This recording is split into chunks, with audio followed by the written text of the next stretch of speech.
નમસ્કાર મિત્રો, કેમ છો? બધા મજામાં છો? મિત્રો, આજે આપણે વાત કરવી છે ફેરોમેન ટ્રેપ વિશે. ગુલાબી ઈયળનો નિયંત્રણ માટે કે ગુલાબી ઈયળ જો આપણા કપાસમાં આવી તો તેના આગોતરા પગલાં લેવા જોઈએ. જો ગુલાબી ઈયળ આપણા કપાસમાં છે તો એ આપણે કેમ ખબર પડે? તેના માટે કે આપણે પ્રકાશ પિંજર જોઈએ અથવા ફેરોમેન ટ્રેપ જોઈએ. જો આપણે વીઘાની અંદર ઓછામાં ઓછી 5 થી 6 ફેરોમેન ટ્રેપ લગાવેલી હોય તો આપણે ખ્યાલ આવી જાય. ફેરોમેન ટ્રેપ લગાવેલી હોય તેની અંદર નર ફૂદા જ આવે છે, બરોબર. નર ફૂદા આવી જાય એટલે આપણે ખ્યાલ આવી કે આપણા વિસ્તારની અંદર ગુલાબી ઈયળનો એટેકની શરૂઆત થઈ ગઈ છે. તેના માટેને આપણે તેના આગોતરા પગલાં લઈ શકીએ, બરાબર. તો ફેરોમેન ટ્રેપ લગાવતા પહેલાં જ્યારે આપણે આ લ્યુર હોય, આ ટીકડી ગુલાબી ઈયળની ફૂદાની ટીકડી છે, બરાબર, આ લગાવતા હોય ત્યારે હાથમાં પ્લાસ્ટિકના મોજા અથવા તો હાથ સાફ કરેલા અથવા તો હાથની અંદર ગમે તે પ્લાસ્ટિકનું જબલું પહેરી લેવાનું. જ્યાં મેં પહેર્યું એ રીતે, બરાબર. મારી પાસે પ્લાસ્ટિકનું મોજું છે તો મેં પહેરેલું છે. જે આપણે એગ્રો હોય ત્યાંથી મને 2 રૂપિયાનું જોડી મળી હતી તો મેં લઈ લીધા હતા, બરાબર. આ ટીકડી છે, આ તમે જોઈ શકો છો ટીકડી છે. તેમાં આ રીતે લગાવી દેવાની છે, આ રીતે લગાવી દેવાની, બરાબર.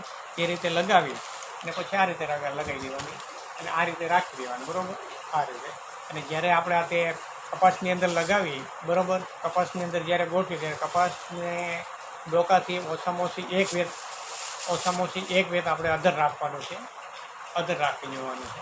જે આ લગાવવાનું કારણ એ છે કે જેથી કરીને ખેડૂતને ખ્યાલ આવે. ફેરોમેન ટ્રેપ લગાવવાનું કારણ એ છે કે જેથી કરીને આપણે ખેડૂતોને ખ્યાલ આવે કે આપણા કપાસની અંદર ઓલરેડી ગુલાબી ઈયળનો એટેક થઈ ગયો છે. તેના માટેના આપણે આગોતરા પગલાં લેવા જોઈએ. જે પ્રગતિશીલ ખેડૂતો હોય છે તે ફેરોમેન ટ્રેપ પ્રકાશ પિંજર તો લગાવતા જ હોય છે, જેથી કરીને તેને ખ્યાલ આવે અને તે ઓછામાં ઓછું 60 થી 70% ગુલાબી ઈયળથી કપાસનો પોતાનો બચાવી લે છે. બાકી જે લોકોને ખ્યાલ નથી હોતો, ખાલી વાત જ સાંભળે છે ભાઈ મારે ગુલાબી ઈયળ છે, ઓલરેડી બધાને આવી જ ગઈ હોય છે. અને ગુલાબી ઈયળ જો ઝીંડવાની અંદર કે ઝીંડવાની કળી હોય તેની અંદર દાખલ થઈ જાય તો કોઈ પ્રકારની તેમાં રાસાયણિક દવાની કામ આવતી નથી. પછી તમે ઝીંડવું તોડીને રાસાયણિક દવાના ડબલાની અંદર બોરીને બહાર કાઢો તો તેમાંથી ઈયળ મળતી નથી. એટલે આ આગમ ખેતીનું છે, જેથી કરી ખેડૂતને ખ્યાલ આવે તેના માટેનું છે.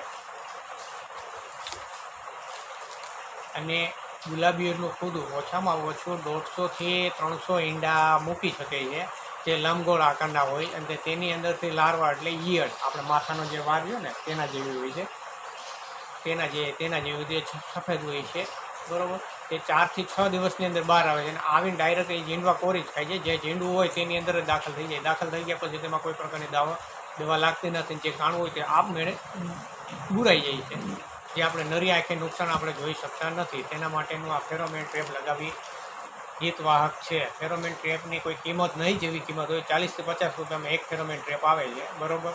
તો ઓછામાં ઓછી તમારે 1 વીઘાની અંદર 5 થી 6 ફેરોમેન ટ્રેપ લગાવો, જેથી કરીને તમને આગોતરું નિયંત્રણ તમે લઈ શકો છો અને ગુલાબી ઈયળનો એટક આવ્યા પહેલાં તમે તેની માવજત કરી શકો છો. પછી ગુલાબી ઈયળનો એટક આવ્યા પછી માવજત કરો તો કોઈ પ્રકારનું કાંઈ તમને વળતર મળતું નથી. તેના માટેનું આ આગમ ખેતી છે. ખાસ ખેડૂતોએ લગાવવા જોઈએ.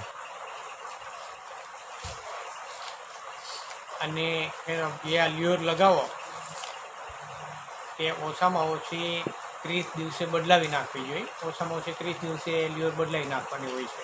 અને આની અંદર હંમેશા નર ફૂદા જ આવે છે,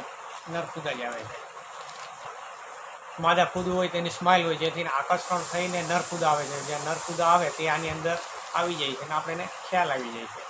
અને તેના માટે ઈંડાનાશક દવાનો આપણે છંટકાવ કરીએ છીએ, જેથી કરીને આપણે તેમાંથી નુકસાનમાંથી નહિવત નુકસાન થાય છે. નુકસાન તો થાય જ છે, નથી થતું એવું નથી, નુકસાન તો ઓછું થાય છે. જે લોકોને આગમ સ્થિતિ માટે જેને પ્રકાશ પિંજર કે ફેરોમેન ટ્રેપ નહીં લગાવ્યા હોય, બરાબર, એ લોકોને ખ્યાલ નહીં હોય, તેને આપણી કરતાં 40 થી 50% વધુ નુકસાન હોય, આપણે 40 થી 50% ઓછું નુકસાન હોય. નુકસાન તો એટલું હોય છે, મહદઅંશે હોય છે નુકસાન. બસ આ લગાવવું છે, ફેરોમેન ટ્રેપ લગાવો. અને ફેરોમેન ટ્રેપ લગાવો તો એ આપણને આગોતરી જાણકારી મળી રહે તે માટેનું છે ફેરોમેન ટ્રેપ. જેમાં આપણે વહેલી સવારે ક્યાંય જવાનું હોય ને આપણે મોબાઈલમાં અલાર્મ મૂકી અને સૂઈ જઈએ છીએ, બરાબર. વહેલી તો આપણી કંઈ નીંદર તો ઉડતી ન હોય.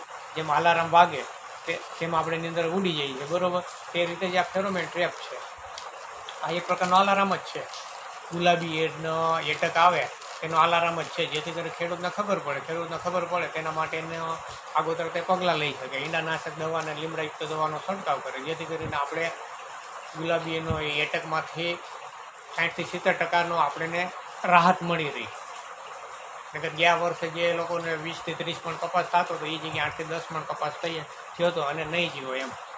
ડાકું તમે અંદરથી જોવો તો અડધું કાલું અંદર રહે ને અડધું બહાર રહે ને એ ગોગડા જેવું થાય. મજૂરી ખર્ચ વધી જાય ને કપાસ બરોબર તળે નહીં, કપાસ બરોબર ફાટવું નહીં ને એવા બધા કારણો હોય છે. અને આની લ્યોર હંમેશા 30 દિવસે બદલાવી નાખવી જોઈએ. અને જો મિત્રો આ વિડીયો આપણો ગમ્યો હોય તો લાઇક, શેર અને સબસ્ક્રાઈબ કરજો. આપણે જે આ ફેરોમેન ટ્રેપ છે, જે આપણે કપાસનું વાવેતર કર્યું તેની અંદર લગાવશું ત્યારે તમને આ વિડીયો મૂકશો. કઈ રીતે લગાવો, કપાસને કેટલો આદર રાખવું, ત્યારે કઈ રીતે કાળજી રાખવી એ બધીનું તમને માહિતી આપશું. જય હિન્દ, જય ભારત.